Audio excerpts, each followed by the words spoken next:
श्रीगुरुभ्यो नमः। कान्ताय कल्याणगुणैकधाम्ने नवद्योनाथप्रतिमप्रभाय नारायणायाखिलकारणाय ಶ್ರೀಪ್ರಾಣನಾಥಾಯ ನಮಸ್ಕರೋಮಿ. ಶ್ರೀಮನ್ಮಧ್ವವಿಜಯ ಪಂಚಮ ಸರ್ಗದಲ್ಲಿ 32ನೇ ಶ್ಲೋಕ.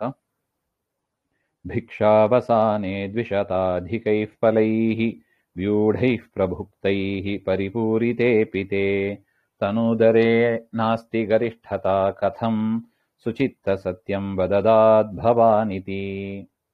ಹಿಂದಿನ ಶ್ಲೋಕದಲ್ಲಿ ವಿಷ್ಣುಮಂಗಳ ಗ್ರಾಮದಲ್ಲಿ ಹೋದಾಗ ಆಚಾರ್ಯರು ಭಿಕ್ಷೆ ಸ್ವೀಕಾರ ಮಾಡ್ತಾ ಇರುವಾಗ ಒಬ್ಬರ ಗೃಹಸ್ಥರ ಮನೆಯಲ್ಲಿ ಅವರು ಪರೀಕ್ಷೆ ಮಾಡಬೇಕು ಹಾಗೆಂಬುದಕ್ಕಾಗಿ ಅನೇಕ ಹಣ್ಣುಗಳನ್ನು, ಬಾಳೆಹಣ್ಣುಗಳನ್ನು ಕೊಡ್ತಾ ಇರುವಾಗ ಆಚಾರ್ಯರು ಅದೆಲ್ಲವನ್ನು ಕೂಡ ಸ್ವೀಕಾರ ಮಾಡಿದ್ರು. ಅದಾದ ಮೇಲೆ ಗುರುಗಳಾದ ಅಚ್ಯುತ ಪ್ರೇಕ್ಷರು ಇದನ್ನು ನೋಡಿ ಏಕಾಂತದಲ್ಲಿ ಆಚಾರ್ಯರನ್ನು ಕೇಳ್ತಾರೆ. ಏನ್ ಕೇಳಿದ್ರು ಎಂಬುದನ್ನ ಈ ಶ್ಲೋಕದಲ್ಲಿ ಹೇಳ್ತಾ ಇದ್ದಾರೆ. ಸುಚಿತ್ತ ಸಂಬೋಧನ, ಶೋಭನಂ ಚಿತ್ತಂ ಯಸ್ಯ, ಶುದ್ಧವಾದ ಮನಸ್ಸುಳ್ಳವರೇ ಹಾಗೆ ಅಂತ. ಶುದ್ಧ ಅಂತಃಕರಣ ಮಧ್ವಾಚಾರ್ಯರೇ. ಭಿಕ್ಷಾವಸಾನೆ, ಭೋಜನಾವಸಾನೆ ಪ್ರಭುಕ್ತೈಃ ವ್ಯೂಢೈಃ ಮಹದ್ಭಿಃ ದ್ವಿಶತಾಧಿಕೈಃ ವ್ಯೂಢೈಃ ದ್ವಿಶತಾಧಿಕೈಃ ಫಲೈಃ. ಊಟ ಮಾಡುವ ಸಂದರ್ಭದಲ್ಲಿ ಅಂದ್ರೆ ಭಿಕ್ಷೆ, ಯತಿಗಳ ಭೋಜನವನ್ನ ಭಿಕ್ಷಾ ಅಂತ ಕರೀತಾರೆ. ಅದನ್ನು ಭೋಜನ ಊಟ ಅಂತ ಹೇಳಬಾರದು, ಭಿಕ್ಷೆ ಅಂತ ಕರೀತಾರೆ. ಭಿಕ್ಷಾವಸಾನೆ, ಆ ಭಿಕ್ಷೆ ಮಾಡುವ ಸಂದರ್ಭದಲ್ಲಿ, ಭೋಜನ ಮಾಡುವ ಸಂದರ್ಭದಲ್ಲಿ ಅಂತ ಅರ್ಥ.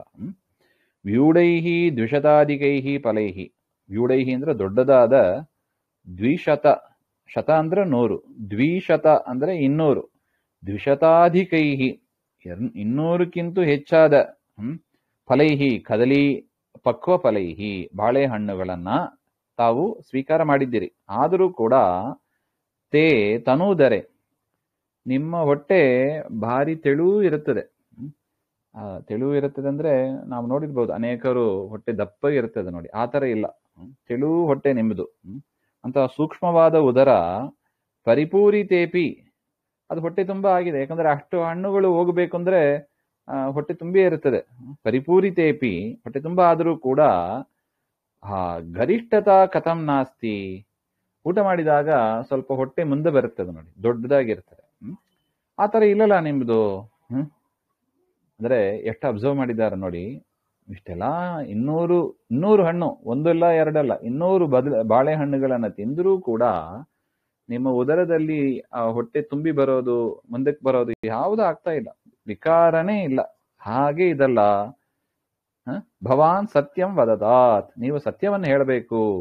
ಯಾಕೆ ಹಿಂಗ ಆಗ್ತಾ ಇದೆ? ಅನ್ನ ಬರಿತಾರೆ ನೋಡಿ, ಅನ್ನ ಭಕ್ಷ ಪಾಯಸಾದಿನ ನಿರವಕಾಶಂ ಪೂರ್ಣೇಪಿ. ಬರೀ ಬಾಳೆಹಣ್ಣು ಮಾತ್ರ ಇಲ್ಲ, ಅನ್ನ ಭಕ್ಷ್ಯ ಪಾಯಸ ಎಲ್ಲವನ್ನು ಸ್ವೀಕಾರ ಮಾಡಿದರೂ ಕೂಡ ಅಲ್ಪ ಪರಿಮಾಣ ಇರತಕ್ಕ ಆ ಉದರದಲ್ಲಿ ಯಾಕೆ ವಿಕಾರಣೆ ಆಗಿಲ್ಲ? ಅತಿಶಯವಾಗಿ ಹೊಟ್ಟೆ ಮುಂದಕ್ಕೆ ಬರ್ಬೇಕಲ್ವಾ, ಯಾಕೆ ಆಗಿಲ್ಲ ಹಾಗೆ ಅಂತ ಪ್ರಶ್ನೆ ಬರೀತಾರೆ ನೋಡಿ. ಆಕಂಠಂ ಮೃಷ್ಟಾನ್ನೇನ ಉದರಪೂರ್ತವಪಿ, ಕುತ್ತಿಗೆ ತನಕ ಮೃಷ್ಟಾನ್ನದಿಂದ ಹೊಟ್ಟೆ ತುಂಬಿದರೂ ಕೂಡ ಬಹೂನಿ ಸ್ಥೂಲಾನಿ ಕದಲಿ ಫಲಾನಿ ಭಕ್ಷಿತಾನಿ, ದೊಡ್ಡದಾದ ಬಾಳೆಹಣ್ಣುಗಳನ್ನೆಲ್ಲ ತಿಂದಿದ್ರಿ ನೀವು, ಆದರೂ ಕೂಡ ತವ ಕುಕ್ಷೌ, ನಿಮ್ಮ ಉದರದಲ್ಲಿ ಮನಃಖೇದ ಜನಕಂ ಗುರುತ್ವಂ, ಭಾರಿ ತಿಂದ್ಬಿಟ್ರೆ ಮನಸ್ಸಿಗೆ ದುಃಖ ಆಗ್ತದೆ ನೋಡಿ. ಏನಪ್ಪ ಇಷ್ಟೊಂದು ಆಗೋಯ್ತಲ್ಲ, ಹಾಗೆ ನಿರೀಕ್ಷಣೆ ಮಾಡಿರಲ್ಲ, ಚೆನ್ನಾಗಿದೆ ಅಂತ ತಿಂದ್ಬಿಡ್ತೀವಿ, ಆಮೇಲೆ ಒದ್ದಾಡ್ತೀವಿ. ಆ ತರ ದುಃಖ ಮತ್ತೆ ದೊಡ್ಡದಾಗೋದು ಯಾವುದೂ ಆಗಿಲ್ಲ. ಕಥಂ ನ ಭೂತ್ ಸ್ವಸ್ಥ ಅಂತಃಕರಣ ಹಸಿ, ನೀವು ನೋಡಿದ್ರೆ ನಿಮ್ಮ ಮನಸ್ಸು ಆರಾಮಕ್ಕಿದೆ. ಹೆಸರೇ ನೋಡಿ ಆನಂದ ತೀರ್ಥರು. ಇಷ್ಟೆಲ್ಲಾ ಊಟ ಮಾಡಿದ್ರು ಕೂಡ ಅದು ಹೆಂಗ್ ಆನಂದವಾಗಿ ಇದ್ದೀರಿ ನೀವು? ಶುದ್ಧ ಆನಂದವಾದ ಮನಸ್ಸು ಹೇಗಿದೆ ನಿಮಗೆ? ಅತ್ರ ಕಿಂ ನಿಮಿತ್ತಂ, ಇಲ್ಲಿ ಏನ್ ನಿಮಿತ್ತ, ಏನ್ ಕಾರಣ ಇದಕ್ಕೆ? ತದ್ ವದೇ ಇತ್ಯಬ್ರವೀತ್, ಅದನ್ನ ತಿಳಿಸಿ ಹಾಗೆ ಅಂತ ಅಚ್ಯುತ ಪ್ರೇಕ್ಷರು ಗುರುಗಳಾದ ಮಧ್ವಾಚಾರ್ಯರ ಹತ್ರ ಕೇಳಿದ್ರು ಅಂತ ಅರ್ಥ. ಭಿಕ್ಷಾವಸಾನೆ ದ್ವಿಶತಾಧಿಕೈಃ ಫಲೈಃ ವ್ಯೂಢೈಃ ಪ್ರಭುಕ್ತೈಃ ಪರಿಪೂರಿತೇಪಿ ತೇ ತನೂದರೇ ನಾಸ್ತಿ ಗರಿಷ್ಠತಾ ಕಥಂ ಸುಚಿತ್ತ ಸತ್ಯಂ ವದತಾತ್ ಭವಾನಿತಿ. ಶ್ರೀಮಧ್ವಾಂತರ್ಗತ ಶ್ರೀಕೃಷ್ಣಾರ್ಪಣಮಸ್ತು. ಶ್ರೀಹರೇ ನಮಃ.